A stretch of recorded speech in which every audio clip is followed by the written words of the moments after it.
Good evening.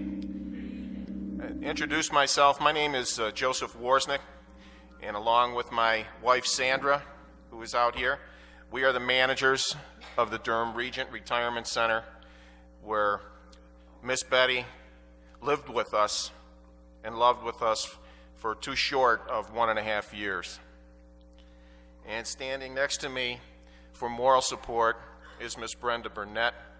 And Brenda is on staff with us at the Durham Regent, and she was a very special friend to Miss Betty and also was Miss Betty's housekeeper. So I'm glad to have Brenda here with us representing the Durham Regent. I'd like to share this little tribute that my wife had wrote for this occasion, and here it goes. A trip of a lifetime for Miss Betty. No, let me change that to a well-deserved trip of a lifetime. Let me start at the beginning. Miss Betty Massenburg moved into the Durham Regent on October 6, 2005. In Miss Betty's own words, and I quote, "The Durham Regent is the wonderful reward that I am receiving for a life of hard work and sacrifice. By living in my new home provided by Holiday, I can let the good times roll. Each day, the Durham Regent exceeds all expectations that I had regarding a retirement community. The passion for people and life is felt, seen, and shown at the Durham Regent. I doubt that I would have an opportunity to gather with such an elite group but for living here." In early March 2006, Holiday Retirement posted a call for residents to write an essay entitled "How Holiday Has Touched My Life."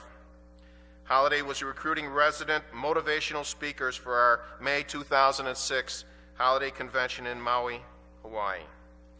Contest winners would receive an all-expense-paid 7-day trip to Maui. Sandy and I encouraged Betty to write an essay, and without hesitation, she agreed.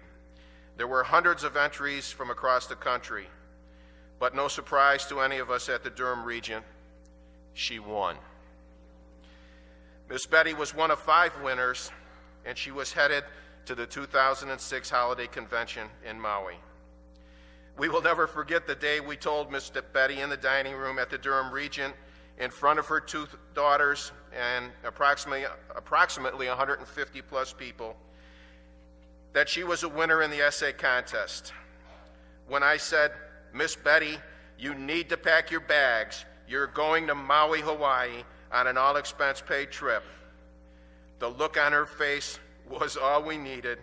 She was so excited. She danced and screamed, "I won, I won, I don't believe it." Miss Betty decided to take her very special friend, Miss Ev Whalen, along as her traveling companion to Maui. Ev upgraded the airline tickets and said, "First class for a first-class lady." Yet another surprise for Miss Betty.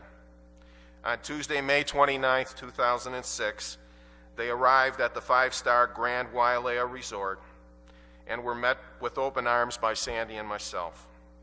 We immediately gathered their luggage and whisked them up to their 5th-floor oceanfront room. The view was breathtaking. Betty gave me a huge hug and said, "I can't believe I'm here. This is all for me. It is a dream come true, the trip of a lifetime, something I always wanted but never thought would happen."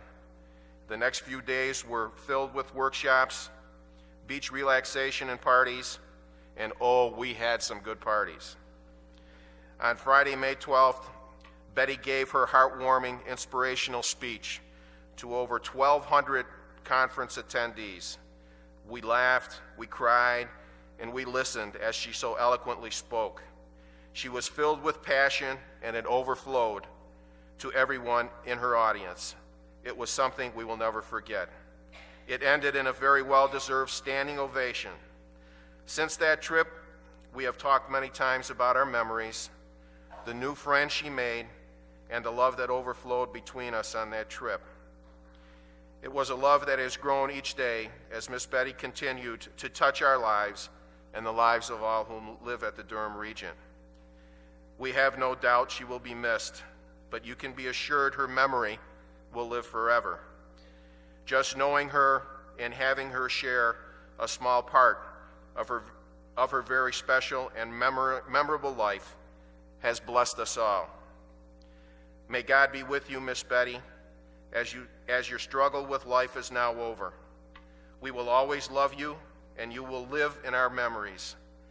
In death, we celebrate the victory that is all yours, and now the real trip, that well-deserved trip, the final journey, where heaven is your new home forever, and the good times will roll on forever. At this point, I would like to thank Phyllis and Glendola,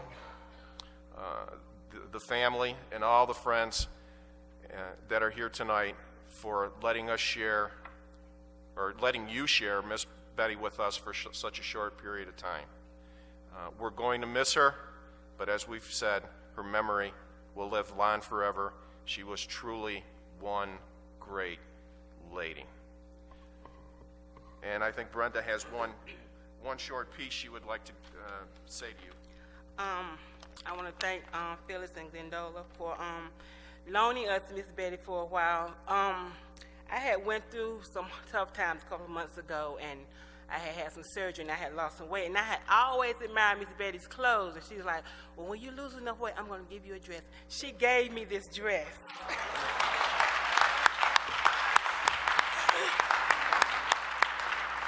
And I wrote this poem to the family, and it's called Ode to Miss Betty. Miss Betty was an inspiration to me. She talked and showed you things that the human eye couldn't see. Her smile was infectious. You had to smile too.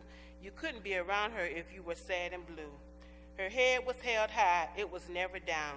It had to be up so she could wear that heavenly crown. Sit down, Miss Betty, and take your rest. You took every course and you passed every test.